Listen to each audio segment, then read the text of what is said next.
अस्सलाम वालेकुम, मैं हूं शज़े न्याज़ी और सुनो राउंड अप में आपको खुशामदीद। नाजरीन, इस वक्त दुनिया में ताकत का तवाज़ुन न सिर्फ शिफ्ट हो रहा है बल्कि बहुत से नए इत्तेहाद बनाए जा रहे हैं, जबकि पुराने इत्तेहादों में खलिश बढ़ती जा रही है जो दुनिया के एक नए वर्ल्ड ऑर्डर की बुनियाद बन सकता है। ताकत, इखलाक और मफादात का तसादुम बैक वक्त जारी है।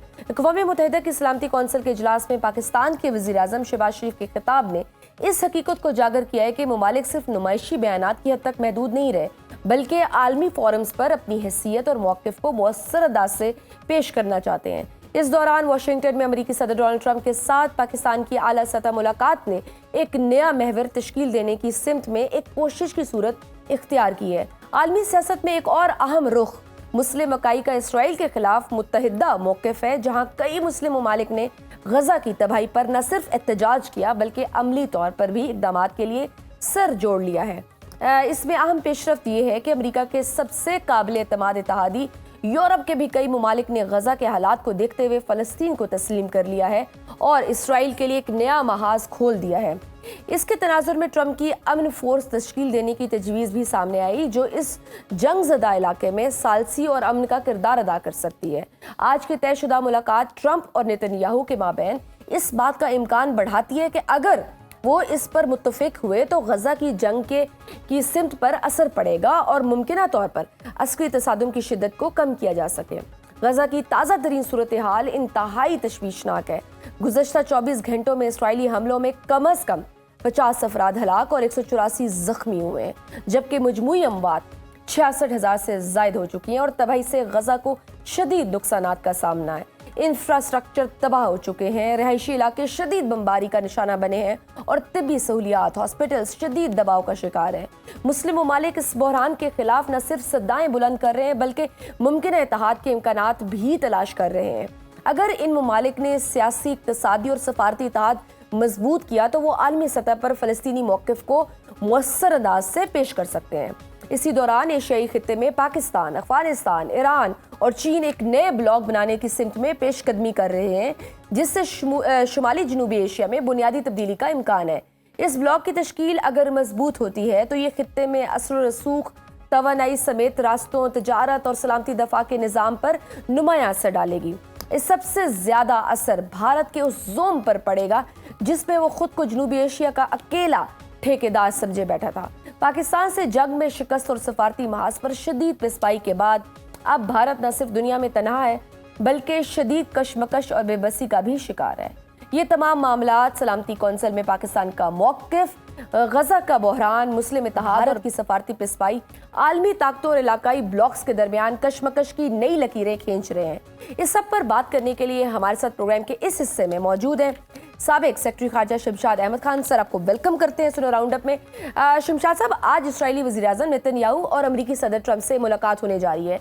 ये मुलाकात इसलिए भी आम है कि हालिया मिडल ईस्ट तनाज़े के बाद और सिक्योरिटी कौंसिल के इजलास में जहां दुनिया भर के लीडरान ने गजा की हमायत की और इसराइल के खिलाफ बात की, और फिर वज़ीर आज़म पाकिस्तान की मुलाकात का ट्रंप से होना और अब नेतन्याहू से, क्या आज की मुलाकात में ऐसा कोई नतीजा निकल सकता है कि जंग बंदी हो जाए?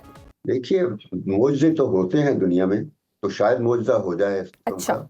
वरना मुझे तो कोई तवक्को नहीं, क्योंकि ना मैं नेतन्याहू से तवक्को करता हूँ कि वो इतनी जल्दी से जंग बंदी कर देगा, और ना ही मुझे ट्रंप से उम्मीद है, क्योंकि ट्रंप सिर्फ अमन का जो अमन की गर्दान करता है, लेकिन अमन उसका मकसद नहीं है। उसने अब तक भी जो कुछ किया है, सारी जंगें ही और गंभीर कर दी हैं बजाय अमन की तरफ जाने के। तो मुझे अभी ये बहुत अजीब सी बात लगती है। मुलाकात तो हुई है, ऑब्वियसली ट्रंप उसको कोशिश कर रहा है नेतन्याहू को, लेकिन नेतन्याहू अपनी शराइत जो है वो पहले करवाएगा। सबसे पहले कि हमास करवाना, गाजा खाली करवाना है, तो ये इतना आसान काम नहीं है जंग बंदी जो है। और ये मिडल ईस्ट का जो है ना सिलसिला, ये बहुत कॉम्प्लेक्स है, बहुत पेचीदा चीजें हैं। बस ये मैं कहना चाहूँ। मतलब सर कि इसका मतलब है कि ट्रंप की अपनी नीयत भी शायद नहीं है। अगर वो चाहे नेक नीयती से करे तो ये करा सकते हैं, बट वो खुद भी उनकी प्रायोरिटी में भी शायद नहीं है। देखिए, अगर संजीदा है ट्रंप तो करा सकता है। मुझे शक है, मैंने कहा ना कि मैं ट्रंप पे यकीन नहीं रखता। ट्रंप जो कुछ कहता है वो बिल्कुल कभी तोला कभी बादशाह होता है। तो इस वजह से ये यकीन कर लेना कि ट्रंप अभी जंगबंदी करा देगा, ये बहुत, मैंने कहा ना कि बहुत पेचीदा मसला है। जंगबंदी जो है, ये जो फलस्तीन में और बिलखुसूस गाजा में, ये बहुत पेचीदा मसला है। हाँ, मैंने कहा मुआवजे होते हैं, अच्छा। तो मुआवजा हो और सकता है, बहुत से कम ही होते सीधी सी हैं। बात है। सर, अमेरिका इसराइल का अहम इत्तेहादी है और ये मुमकिन ही नहीं है कि इसराइल अमेरिका के आशीर्वाद के बगैर ये सब करता फिरे। तो आप समझते हैं कि ट्रंप ने दबाव लिया होगा अरब ममालिक और पाकिस्तान समेत मुस्लिम ममालिक का, और वो अपना इसराइल से इत्तेहाद खतरे में डाल सकता है? देखिए, अमेरिका इसराइल का इत्तेहादी हमेशा रहा है, और ट्रंप तो अपनी पहली टर्म से इतना इत्तेहादी हो गया था कि इसने आते ही नेतन्याहू को खुश करने के लिए ईरान के साथ जो न्यूक्लियर डील नेगोशिएट हुआ था 9 साल में, उसको खत्म किया। और फिर फौरन ही अपनी पहली टर्म में इसने जेरूसलम को इसराइल का दारुल खिलाफा तस्लीम किया, अपना सिफारत खाना वहां शिफ्ट कर दिया। और फिर इसने अब्राहम अकॉर्ड शुरू करके खलीजी रियासतों से इसराइल को रिकग्नाइज करवाना शुरू कर दिया। 3-4 रियासतों ने तस्लीम भी कर दिया था, लेकिन यह है कि सऊदी अरब ने तस्लीम नहीं किया था उसकी पहली टर्म में। अब दूसरी टर्म में मसला जब आता है तो वहीं से शुरू होता है, और सऊदी अरब को रिकग्नाइज करने से प्रिवेंट करने के लिए, रोकने के लिए, हमास ने इसराइल पर हमला किया 7 अक्टूबर 2023 को। और Hamas did manage to prevent Saudi Arabia from recognising Israel. लेकिन यह है कि इसके लिए फलस्तीनियों ने बहुत कीमत दी है। जेनोसाइडल किलिंग्स इसराइल ने की हैं, भी औरतों बच्चों को मारा है। तो ये सारा सिलसिला चलता रहा है और अभी तक चल रहा है। अभी तक नेतन्याहू ने तस्लीम नहीं किया कि वहां पे सीज फायर करे। अब जो वहां न्यूयॉर्क में मुस्लिम रियासतों के साथ ट्रंप की मीटिंग्स हुई हैं, उसमें शायद इस पर प्रेशर पड़ा होगा कि जब तक ये जंग नहीं रुकेगी उस वक्त तक कुछ नहीं होगा। और सबसे बढ़कर ये है, ट्रंप को अपना नोबेल प्राइज खतरे में नजर आ रहा है कि अगर जंग ना रुक सकी फलस्तीन की, तो फिर तो नोबेल प्राइज का भी कोई सवाल पैदा नहीं होता। तो अब सिर्फ ये है कि ये 21 पॉइंट है या कितने पॉइंट्स हैं, ये इमटेरियल है। बात ये है कि जंग रुकती है या नहीं रुकती, ये डिपेंड करेगा कि कितना ये प्रेशर राइज कर सकता है ट्रंप। और ट्रंप कर सकता है, मैं बता दूं। बात यही है कि ये इतना जोर नहीं डाल रहा, और ये खेल खेल रहा है इस्लामी मुल्कों के साथ भी। अच्छा। और नेतन्याहू के साथ भी। जात सबसे ज्यादा इसको इम्पोर्टेंट है, जात, अपनी जात। ट्रंप जो है ना, ये एक सियासतदान नहीं है, ये सिफारतकार नहीं है, ये अमेरिका का आम सदर नहीं है जो जिस तरह हमेशा सदर आते हैं। ये पहली किस्म का एक आदमी आया है जो जिसने आकर न सिर्फ दुनिया में हलचल मचा दी है, बल्कि अमेरिका के अंदर इसने अपने लोगों के साथ लड़ाई शुरू कर दी है। बिल्कुल हो रहा है, बातें हो रही है, वहां पे जमहूरियत खतरे में पड़ रही है, बड़े शहरों में फौज बुला ली है। इस किस्म की बातें करने वाला जो प्रेसिडेंट है, उसको कौन यकीन कर सकता है कि ये सही बात कर रहा है या गलत बात कर रहा है। मुझे बहुत अफसोस से ये बात करनी पड़ती। बिल्कुल ठीक। सर, ज़रा प्राइम मिनिस्टर साहब की भी बात करते हैं। शहबाज शरीफ साहब ने हालिया अक़वाम मुत्तहिदा में खिताब को आप किस हद तक एक इफ़ेक्टिव डिप्लोमेटिक मैसेजिंग समझते हैं? कैसे वैल्यूएट करते हैं आप उनके खिताब को? देखिए, जो खिताब था इनका, वो एक लिखी हुई तकरीर थी 10 या 12 मिनट की, और वो हर साल वही तकरीर होती है, सिर्फ अपडेट कर दी जाती है। और तकरीर फॉरेन ऑफिस में लिखी जाती है, हम लोग लिखते हैं, और वो बस वो पढ़ दी जाती है। इस दफा कश्मीर पर जिक्र बहुत कम हुआ है। यही मैं पूछना होना चाह ज्यादा रही थी। चाहिए, वो होना ज्यादा चाहिए था। लेकिन आज फोकस हमारा कश्मीर से मिडिल ईस्ट की तरफ ज्यादा हो गया है, क्योंकि हमने सऊदी अरब के साथ मुआहदा कर दिया है। कतई नजर इसके कि वो मुआहदा यकीनन बहुत अहमियत का हामिल है, और वैसे भी हमारी फौज की बहुत अहमियत है। और आजकल दुनिया में जो हालात हुए हैं उनमें एक फौज का स्टेटस हमारा बन गया है। लेकिन बात यह है कि शहबाज शरीफ की तकरीर से कोई मसला ना हल होना। वो हमेशा इसी तरह के सारे लोग आके 10-15 मिनट बोल के चले जाते हैं।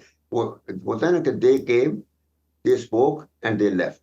इसके अलावा कुछ नहीं होता। एक रिचुअल होता है, ये खिताब जो करना होता है, ये इसका मकसद कोई मसले हल कराना नहीं होता, ये सिर्फ तकरीर पढ़ना होता है। और मैं ये पिछले यानी 40 साल से मैं ये देख रहा हूँ। हमारे आते हैं हमारे यहाँ अलबत्ता जो है प्रेसिडेंट जियाद की बड़ी लंबी तकरीर थी और बड़ी मीनिंगफुल थी, क्योंकि उस वक्त ईरान और इराक की लड़ाई हो रही थी और पाकिस्तान का रोल था। हाँ, 2019 में इमरान खान ने बड़ी लंबी तकरीर की थी, 30-40 मिनट की थी और पूरी दुनिया ने सुनी थी। जी। और उसमें इस्लामोफोबिया की बात की थी, कश्मीर की बात की थी, और जो मगरब इस्लाम के खिलाफ बातें कर रहे हैं उस पर की थी। वो बड़ी तकरीर नहीं कर रहा था, वो आके खुद बोल रहा था।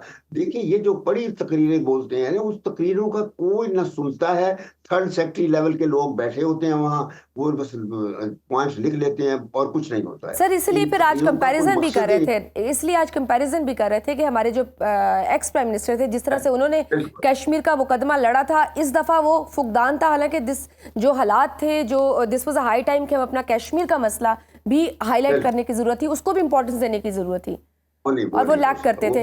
सर, आप फिर अक़वाम मुत्तहिदा के निज़ाम को बड़े अच्छे से अंदर से जानते भी हैं। आपको क्या लगता है कि ये जो सिक्योरिटी काउंसिल पैरालिसिस है, आप किस नज़र से देखते हैं? क्योंकि अक़वाम मुत्तहिदा जैसे इदारे के दोहरे मेयार पर बार बार सवाल उठते हैं।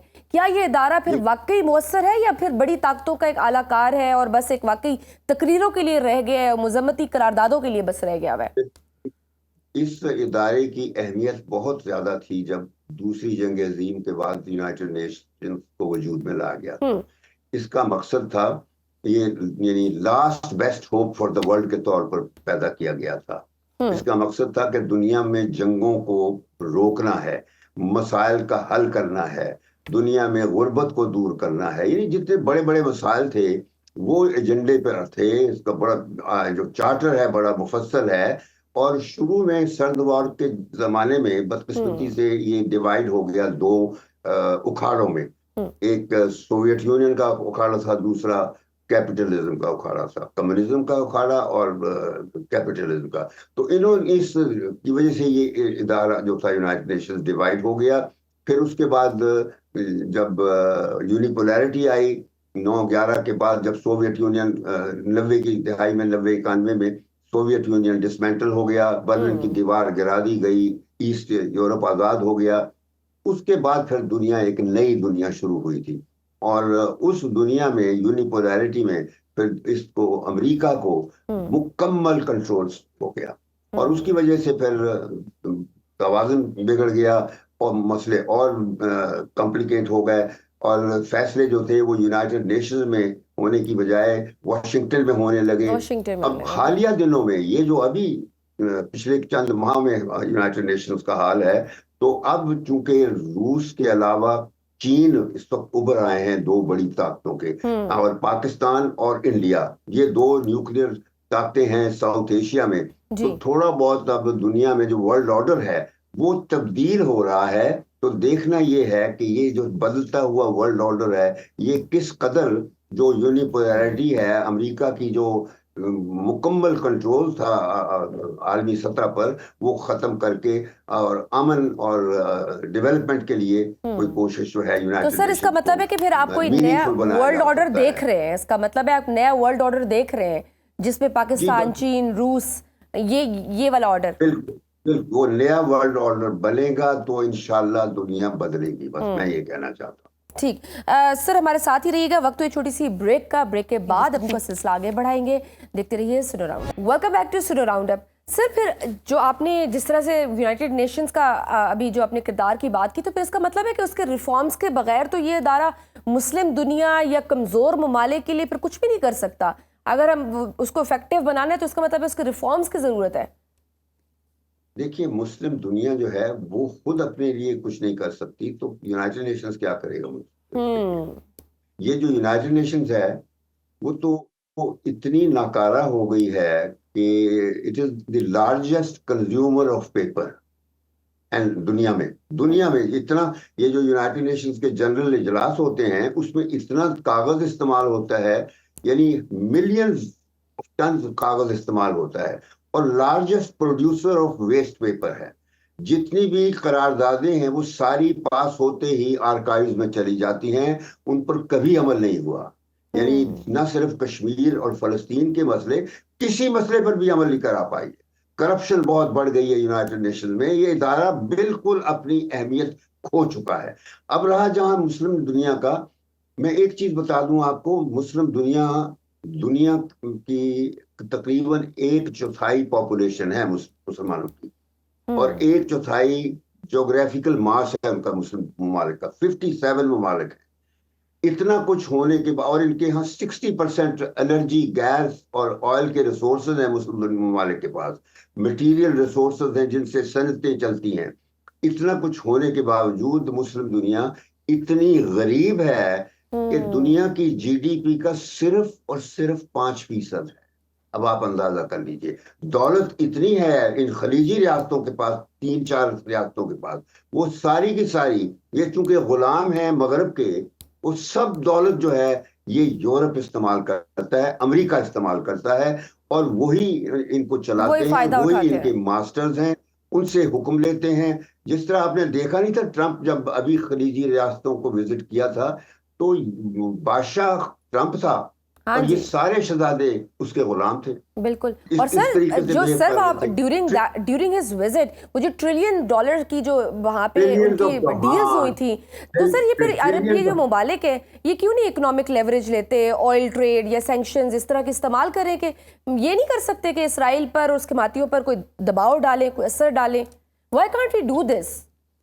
ट्रिलियंस ऑफ डॉलर्स ट्रंप लेके गया जी, और जाते जाते कतर के अमीर ने उसको एक तैयारा $450 मिलियन का तैयारा गिफ्ट दिया था। और ये सारा कुछ करने के बावजूद अमेरिका की फजाई अड्डे हैं कतर में, अमारात में, सऊदी अरब में, फौज है पूरी सऊदी अरब में, यानी इन्होंने अपने आप को गिरवी रखा हुआ है अमेरिका पे। सर अब तो आंखें खुल गई ना सर, अभी भी आंखें नहीं खुली हमारी कि जो अटैक किया इसराइल ने कतर पर, अभी भी वो आई ओपनर नहीं हुआ कि भाई जो प्रोटेक्शन की गारंटी देते थे वो भी नहीं है वहां पे। आप देखिए ना कि सऊदी अरब को पाकिस्तान से गारंटी लेनी पड़ी मुआहदा साइन करके, अब अपनी सलामती के लिए पाकिस्तान की मदद मांगी है। वो बड़ी अच्छी बात है कि हमने, हमारे लोगों ने और हमारे फील्ड मार्शल ने ये मुआहदा कर लिया था। तो ये सारा जो एक पैकेज है ये डिपेंड करेगा जब ये जंग खत्म होगी। और हमास का मसला, इसराइल ने तो अभी हमास का मसला छेड़ा हुआ है, हमास को बैन करवाना चाहता है। हालांकि हमास तो 2006 में इलेक्शन में जीता था, फलस्तीन के इलेक्शन जीते हुए उसने।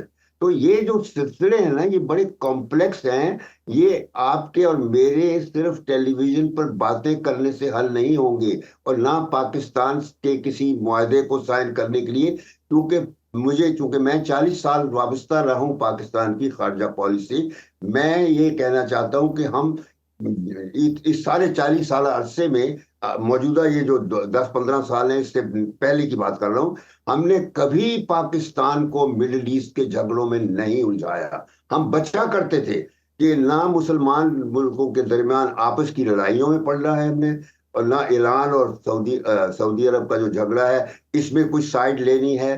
तो हम बड़े अच्छे तरीके से बचते थे। ये मैं बता दूं, इजिप्ट का सदर था अनवर सादात, वो इन्वॉल्व हुआ था, तो एक stage I, camp David accord उसने करवा दिया, लेकिन इसराइल के साथ दोस्ती उसको इतनी महंगी पड़ी कि वो फिर 1981 में उसको कत्ल कर दिया गया था। इजिप्ट के लोगों ने कत्ल कर दिया था। उसके बाद यासर अरफात ने ओस्लो अकॉर्ड किया 1994 में इसराइल के साथ, और उससे अपने कुछ इलाके वापस लिए, जो वेस्ट बैंक वगैरह फलस्तीनी रियासत को दे दिए गए। तो ये जो है यासर अरफात, उसको 2004 में खत्म कर दिया गया। तो मैं वार्निंग देना चाहता हूं, ये जो हमारे लीडर नारे मारते हैं ना कि हम ये अमन कर लें, मैं बताऊं मिडिल ईस्ट जो है ये बहुत खतरनाक इलाका है। Better it will be if it remains out of these conflicts. बस पाकिस्तान कश्मीर पर फोकस करे, अपनी इकोनॉमिक डेवलपमेंट पर फोकस करे, अपने अंदरूनी हालात को बेहतर करे, इकोनॉमी को बेहतर बनाए, इस्तेकाम लाए पाकिस्तान के अंदर। इस वक्त हमारी जो अव्वलीन तरजीह है वो ये होनी चाहिए। तो ये जो हमने सऊदी अरब, तो ये बड़ा चैलेंजिंग पाकिस्तान के लिए, बिल्कुल बहुत बहुत बहुत वो बिल्कुल खतरनाक है। सही सर, पाकिस्तान को इस वक्त अहम सफारती महाज पर जो कामयाबियां मिल रही हैं, आप समझते हैं कि ऐसे में भारत की जो डिप्लोमेटिक साइलेंस या गैर मौजूदगी, जैसा कि अक़वाम मुत्तहिदा इजलास पे मोदी साहब खुद नहीं थे, तो उसको आप किस तरह कॉन्टेक्सचुअलाइज करते हैं आप? देखिए, मैं पर्सनली तो एक बात मुझे यकीन है कि हमारा खारजा पॉलिसी का कोई मसला नहीं है, क्योंकि पाकिस्तान भारत के मुकाबले में हमारी जियोपॉलिटिकल लोकेशन बहुत जबरदस्त है। अगर कोई इस खत्ते में मोस्ट आइसोलेटेड रियासत है तो वो इंडिया है। उसके एक तरफ समुंदर है, दूसरी तरफ हिमालय पहाड़ है, तीसरी तरफ चीन है और चौथी तरफ पाकिस्तान है। हर तरफ से इंडिया बंद है। पाकिस्तान जो है ये खुला है, it is a bridgehead to every region, neighbouring region है ना, उसके लिए खुला है। समुंदर की तरफ, मिडिल ईस्ट की तरफ, यूरोप की तरफ, ईस्ट एशिया की तरफ, वेस्ट एशिया की तरफ, अफगानिस्तान की तरफ, खलीज की रियासतों के साथ। यानी पाकिस्तान का जियोपॉलिटिकल लोकेशन बहुत बड़ा एसेट है। बदकिस्मती से हमारे सियासी हुक्मरानों ने इस एसेट को लायबिलिटी बना के छोड़ दिया है। क्योंकि ये मसला जो है ना, फौज कभी मसला नहीं रही है। मैं बता लूं, ये सियासतदान हैं, नाकाम सियासतदान जिनको हुक्मरानियत नहीं करनी आती। यानी फौज ने 2014 में एक नेशनल एक्शन प्लान बनाया था 20 पॉइंट्स का। इसमें 2 पॉइंट्स थे कि टेररिज्म को खत्म, उसको पूरा इम्प्लीमेंट नहीं कर सके थे। वो नहीं कर सके क्योंकि अभी तक एक भी पॉइंट सिविलियंस ने पूरा नहीं किया। फौज ने अपना काम पूरा कर दिया, लेकिन ये नहीं कर सके। बिल्कुल, अभी भी सर सफारती लेवल पे फौज ही अपना काम कर रही है। फॉरेन पॉलिसी आपकी कामयाब उस वक्त होगी जब आप अंदर से मजबूत होंगे, जब आप अंदर से खोखले होंगे, जिस तरह आज है। जब आपके यहाँ अदालतें नहीं हैं, आपकी पार्लियामेंट नहीं है, आपकी हुकूमत वो 47 फॉर्म की बनी हुई है। यानी जारी तरीके से इख्तिदार में आकर जो हुक्मरान मुल्क में हुकूमत करते हैं, तो वो फिर दुनिया वाले उनको वो इज्जत नहीं देते। दुनिया में इज्जत सिर्फ आपको अगर मिल रही है वो ताकत की वजह से, जो आपने अच्छी परफॉर्मेंस हमारी फौज ने की है, उसकी वजह से दुनिया में थोड़ी बहुत रिस्पेक्ट हो गई है। लेकिन अगर आपने अपनी उस ताकत का बेहतरीन इस्तेमाल करना है एट ग्लोबल लेवल, उसके लिए आपको अपने आप को अंदर सेट करने की जरूरत है। सर, वो तो हमने रिसेंट देख भी लिया कि वजीर दिफा इंटरव्यू में किस तरह से वो एक सुबकी का सामान बने पूरे पाकिस्तान के लिए।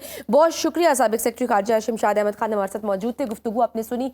वक्त छोटी सी ब्रेक का, देखते रहिए सुनो राउंडअप। वेलकम बैक टू सुनो राउंडअप। नाज़रीन, एशिया कप 2025 का फाइनल एक बार फिर पाक भारत तनाज़ात की एक नई मिसाल बन गया। भारत ने पाकिस्तान के 169 रन्स के हदफ को 5 विकेटों से हासिल करते हुए टाइटल अपने नाम किया। जहां तक वर्मा की शानदार इनिंग और रिंकू सिंह की फाइनल ओवर्स में धमाका जीत को बनाता है, यकीनी बनाता है। पाकिस्तान की इनिंग का आगाज तो सबजादा फरहान और फ़खर जमान की पार्टनरशिप से बड़ा ही उम्मीद अफजा था, बड़ा शानदार था। मगर मिडल और लेट मिडल ऑर्डर ने की नाकिस और बुरी कारकर्दगी ने सब कुछ बर्बाद कर दिया। मोहम्मद हारिस और हुसैन तलत की जल्द विकेट गिरने से पाकिस्तान 133 पे 6 आउट तक पहुंच गया था, जहां इंडियन स्पिनर्स ने 8 विकेटें समेटकर मैच पलट दिया। पाकिस्तान की बैटिंग लाइन की एक कमजोरी, खास तौर पर पिच की स्पिन फ्रेंडली नोयत को देखते हुए टीम मैनेजमेंट की खामियों को उजागर करती है। सिर्फ 33 रन के अवज़ पाकिस्तान के 8 खिलाड़ी न सिर्फ आउट हुए बल्कि शर्मनाक तौर पर 20 ओवर्स भी पूरे ना खेल सके। बॉलिंग में हारिस रऊफ, क्या कहने आपके, उनकी कारकर्दगी सबसे मायूस कुन, सबसे बुरी रही। वो रन मशीन बन गए। 3.4 ओवर्स में हारिस रऊफ को 50 स्कोर पड़ा, जबकि बकिया 16 और पूरी टीम को 100 स्कोर पड़ा। तनाज़ात ने मैच को मजीद गर्म कर दिया। हारिस रऊफ और भारतीय कप्तान सूर्य कुमार यादव पर आईसीसी कोड ऑफ कंडक्ट की खिलाफ वर्जी पर 30% मैच फीस का जुर्माना आयद किया।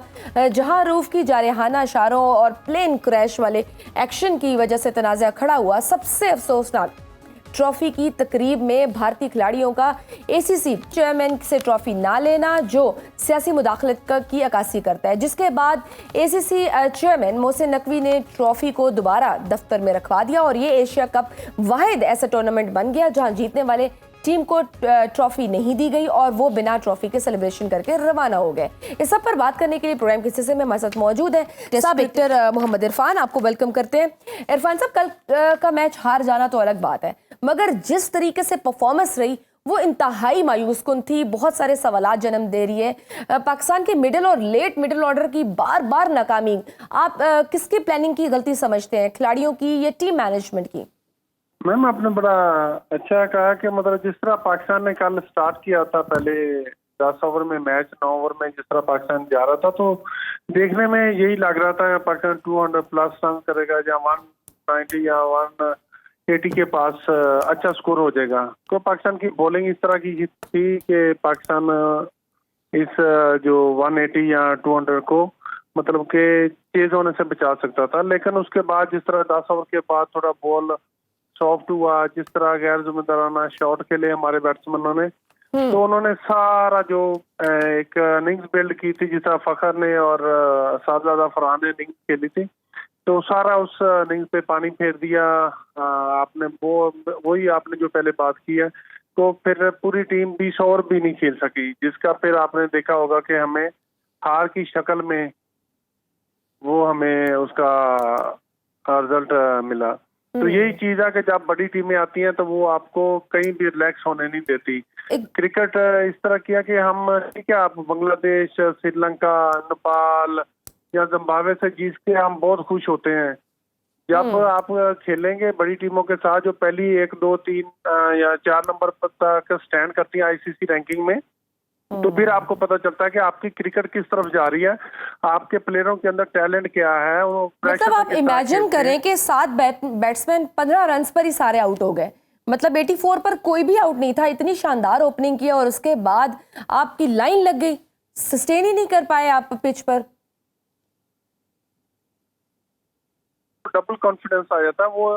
वो जो उन्होंने स्कोर किया था उसको बड़ी टारगेट में आप कन्वर्ट करते हैं, तो फिर हमारे लिए इजी था, क्योंकि विकेट इतनी आसान नहीं थी कि आप इजीली रन कर लें। लेकिन वो दोनों सेट बैट्समैन थे, उन्होंने बड़ी अच्छी पहले 10 ओवर में जो एक होता है कि पावर प्ले बड़ा अच्छा खेला, उसके बाद फिर उन्होंने 10 ओवर में जिस तरह स्कोर कर दिया था। आपको तो चाहिए था पीछे वाले बैट्समैनों को 200 प्लस रन करते, लेकिन पाकिस्तान के बैट्समैनों ने गैर जिम्मेदाराना शॉट के लिए, आप अगर देखा जाए विकेट ठीक है मुश्किल था, लेकिन आप अगर ठीक है बड़ी हिट नहीं लग रही है, आप उसको आपका स्टार्ट अच्छा मिल गया, आप उसको सिंगल डबल, और जब आपको कोई आपके जोन में मिले बॉल आप उस पर बाउंड्री मार सकते हैं। लाजमी नहीं आप मुंह उठा के मार जाए। मतलब आपने हर बॉल पे आपने मारना है, एक डेस्परेशन नजर आ रही थी।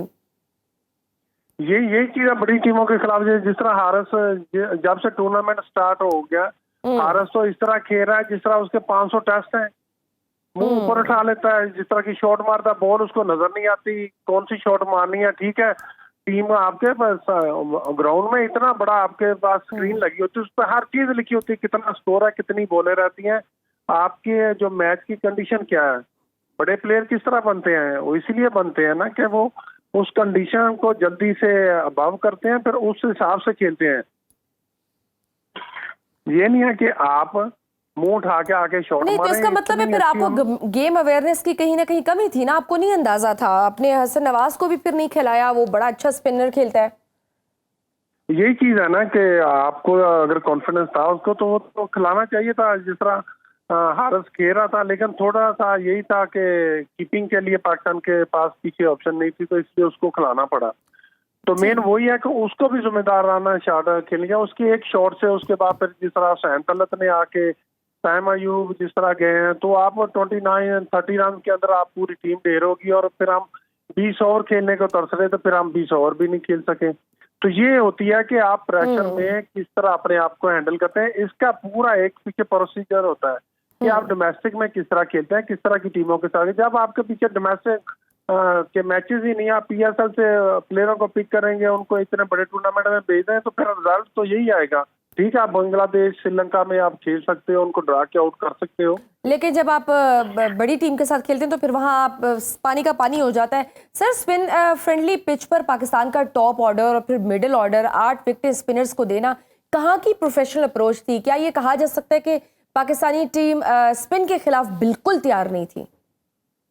जैसे हमने देखा कि हसन नवाज भी मौजूद नहीं था। जी जी आप सही कह रहे हैं। पाकिस्तान ने जिस तरह की बैटिंग किया, ये एक मैच में नहीं, आपको 3 मैच मिले हैं।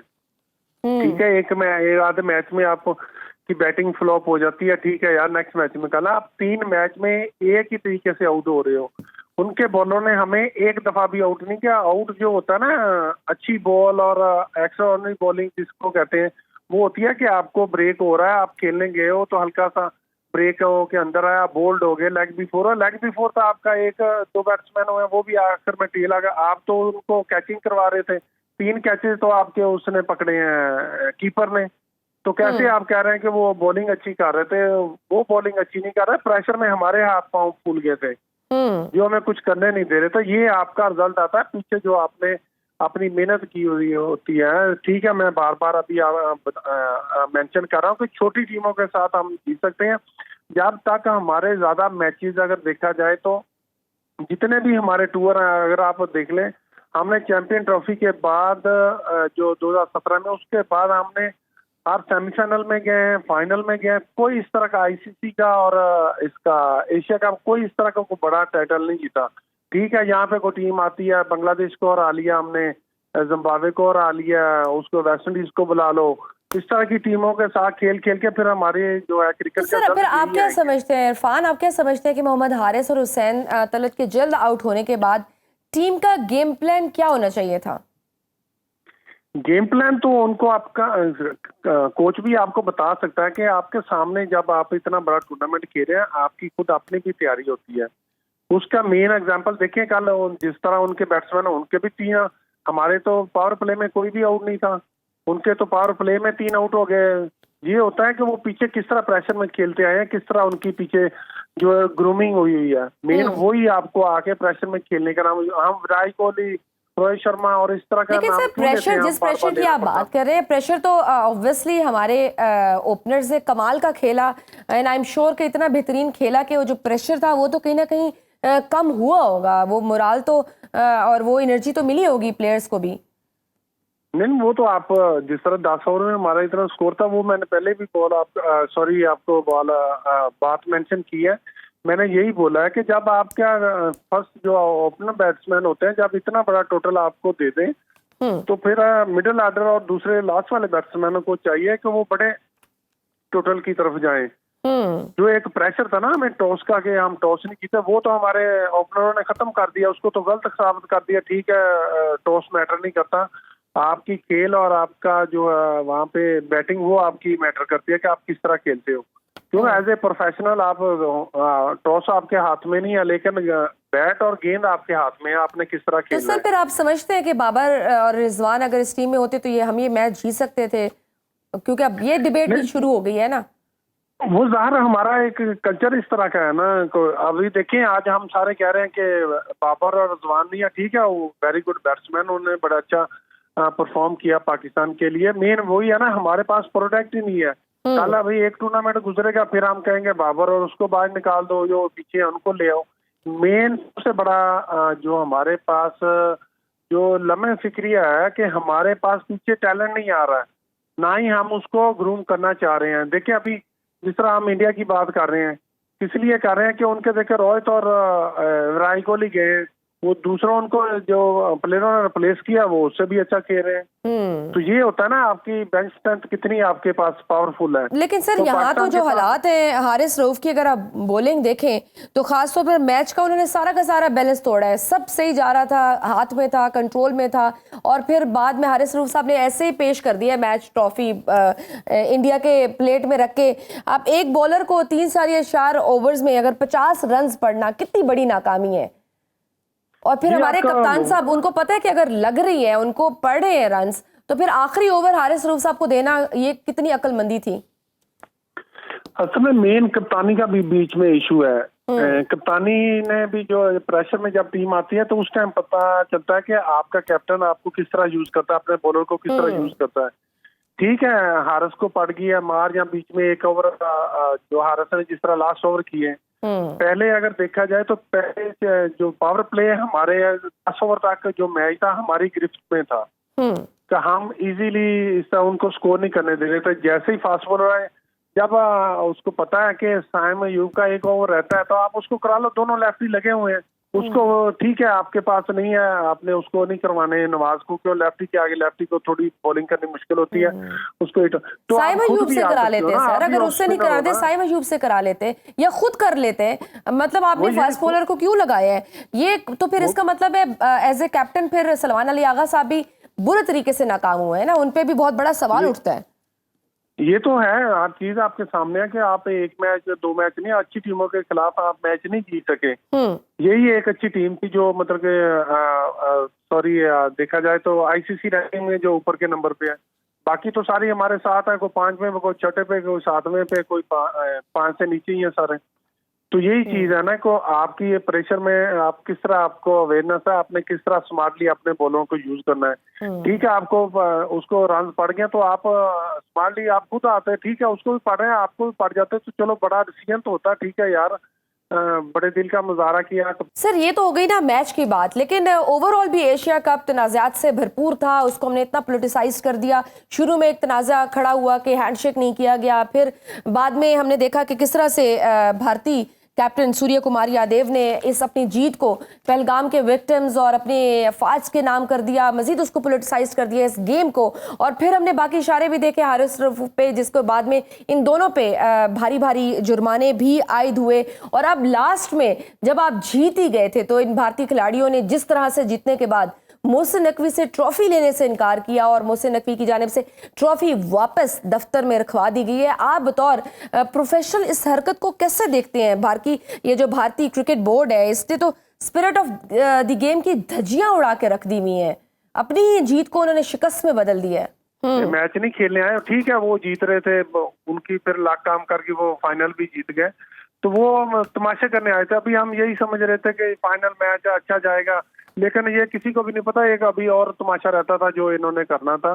फिर ये भी अच्छी बात डिसीजन लिया मोहसिन नकवी साहब ने कि एक तो जो इनका मकरूज चेहरा है इंडिया का, वो उन्होंने अपना बता दिया, क्योंकि कोई भी बंदा कोई इस तरह की हरकत करता है और ऊपर से आपका जिस तरह आप क्रिकेट के साथ सियासत को लेके चल रहे थे, तो वो स्पोर्ट्स में आप इस तरह नहीं कर सकते। वो उनका चेहरा पूरी दुनिया ने देखा और हर जगह पे बेइज्जती हो रही है।